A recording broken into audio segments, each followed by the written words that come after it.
Is it Hollywood or Hollyweird? Cat Williams tried to warn us. It's only God's side and the other side. Make sure you choose the right side. Let's get into it. Peace, family. Go ahead and listen to this video. Nick Cannon challenges Candace Owens' belief if God exists in Hollywood. This is like, you got to go, this is what will bring you back to the Bible. I mean, the first step of this is first understanding. You got to peel it back like, like an onion, right? So the first layer of this is realizing that everything that you're seeing, it's just not real, right? The media, it's not real. They're being controlled. It's all an illusion. Hollywood, they're being controlled. There's an agenda. There are people in Hollywood. I mean, how is it plausible? How is it plausible that everything Hollywood promotes is antithetical to the Bible? I mean, there's got to be like just one thing that they were like, yeah, that part's true. No, it's like they're anti-marriage, they're anti-life, they're pro-transgendered, it's like literally, it's like someone read the Bible and then said it upside down and they go, that's Hollywood. But this is my thing. And then if you are, say something biblical or you are faithful in Hollywood, you'd be the first person to get canceled. See, I disagree. And then, only reason because I've been in it and as a person who's learned to. Now, how can you disagree with that? Some people are saying Nick Cannon has been walking on eggshells ever since he made the comments about black Hebrew Israelites or the black Jews. And Nick Cannon has never really been the same after they made him do the apology tour. A lot of people have been criticizing that Nick Cannon is just, he's lost that fire. All right, bro. Biblical or you are faithful in Hollywood, you'd be the first person to get canceled. See, I disagree. And then only reason because I've been in it and as a person who's learned to attempt to walk and operate in a higher frequency, I've always said, if somebody taught me this, is like, yo, you can find the devil in anything, but you can see God in everything. Show me God in Hollywood, please. Tell me right now. Oh, give it to me. You can't see God in Hollywood.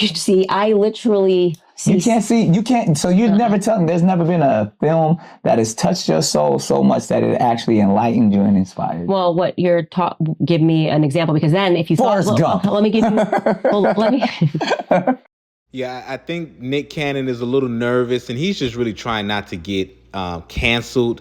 He's these nervous laughs, these high-pitched voices. I really think he's just trying to not agree with Candace Owens. He does not want that to be the headline. Certain sponsors will go away. Let's get back into the video.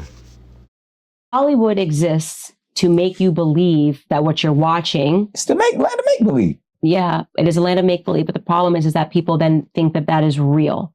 So you don't realize that there's an agenda. So you're watching a film. And I think years ago, right before the explosion of the trans agenda, which I'm adamantly opposed to, there was a film and it won the Oscar for the first person that ever got transgendered surgery. Somebody help me here. Somebody knows this movie. No?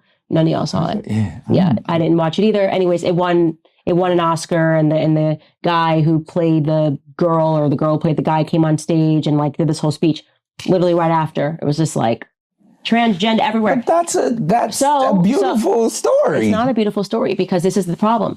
Kids grow up and TV is something that is impacting their psyche and their spirit. They don't realize it. You don't make that connection early on. You think you're watching stuff. Unless they have parents that explain to them. But that's the problem. They don't. Right. That's the problem. They don't. So then that's the ultimate problem. Yes. It's not Hollywood that's the problem. It amazes me how Nick Cannon is trying to shift all responsibility from Hollywood. And, it is clear that Nick Cannon's handlers told him, do not go off the edge. You have to remain very politically correct during this interview. Because Nick Cannon is literally just trying to disagree at this point. Let's get to the video. A man cannot be a man, and a man cannot be a woman. Again, but I'm saying in your perception of the world is different from someone else's perspective. Because just as emphatic as you are, that you believe what you just said, there's someone that believes emphatically the opposite. So what you're talking about is the idea that everything can be subjective and there's no such thing as truth. And let me tell you why that. But that's why it's either a yes or a no. No, because we're either talking about feelings or facts. No, but that's what I'm saying. I believe there is objective truth. Okay. Okay. A person that is born a man, a person that is born with a penis, as we call it, cannot ever grow up and give birth. Do we agree with that? Yes. Okay, so there is such thing as an objective truth. I will not apologize for sharing objective truth. I'm not going to apologize for not saying because his feelings are hurt and do you But see how I why? feel? Because Because so you have no problem going throughout the world hurting people's feelings. telling people the truth so that they can better their lives, so they can live in reality and not the one, But not what the if fantasy land that they're creating for someone their lives. believes that that is a better life for them? Okay, well, let's play it your way then. Let's do it the other way.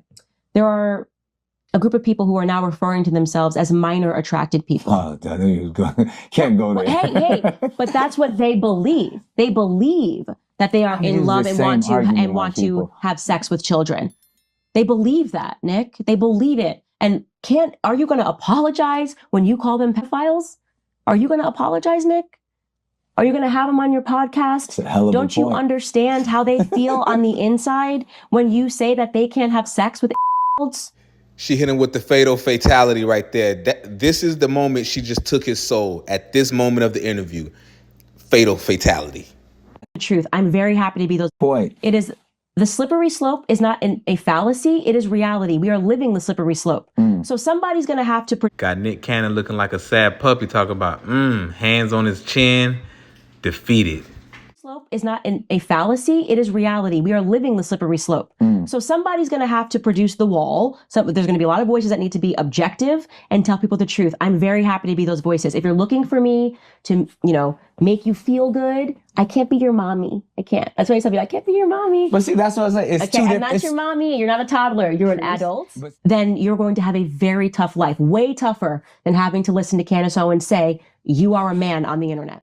Do you feel like Candace Owens really got her point across? Do you agree with Nick Cannon? I mean, the comment section really ate it up. They really went in on Nick Cannon, and the consensus is, Nick Cannon took a loss on this one. His points just were not hitting. It wasn't backed by anything but feelings. And she made a great point that, we have to go off objective, and objective is what our eyes can see. Subjective is what someone tells you, and it can be subjected to flaw. But your objective eyes is what you can see. And I just think this is a great dialogue. It was respectful. No one was yelling at each other, and we need to have more dialogues like this. All right, go ahead and hit that subscribe button. Thank you. So let's dive into some of these comments on the video. As you get older, you love Candace's maturity. You see that she's on our side. She doesn't speak her truth. She speaks the truth. That's the difference. Yep. After reading the comments, it's nice to see so many people are finally behind Candace. It's about time. Bring Candace Owens as the guest, you better know your shit. You started this platform because of the forces she's speaking of. Passively defending them is crazy. This is who we want to run for president, a real one indeed. Always love me some Candace. You said people in the comments would say she's crazy. No one said it yet. You can't be a Christian and hate on Candace. She's speaking the truth. I only watched this because of Candace, and I was interested to read the comments. After watching this, I'm grinning from ear to ear. All the comments have read are positive. It goes on to say Candace got Nick audience looking at him funny for the way he's responding to her, laughing out loud. Candace is amazing. She's the only reason I clicked on the channel. Let's keep it going. Candace is completely right. Nick is more afraid of this world than of God. I pray he hears the truth, and he hears the truth that Candace is speaking. She was flat out dropping facts. Much respect to her. Nick, stop trying to silence Candace. She can't be silenced. Keep speaking the truth, Candace. I mean, Candace is getting overwhelmingly a lot of support in this comment section. The more I watch this, the more sad I feel for Nick. Come on, scroll up, guys. All right. The more I watch this, the more sad I feel for Nick Cannon. I wonder whether or not he realized he's broken. Joshua 25:15. Candace was cooking the whole episode. Love when the people stand 10 toes down. And I'm done. Go ahead and hit that subscribe button. What you think about this whole interview? Listen to the whole interview on Council Culture. Hey, King Messiah out.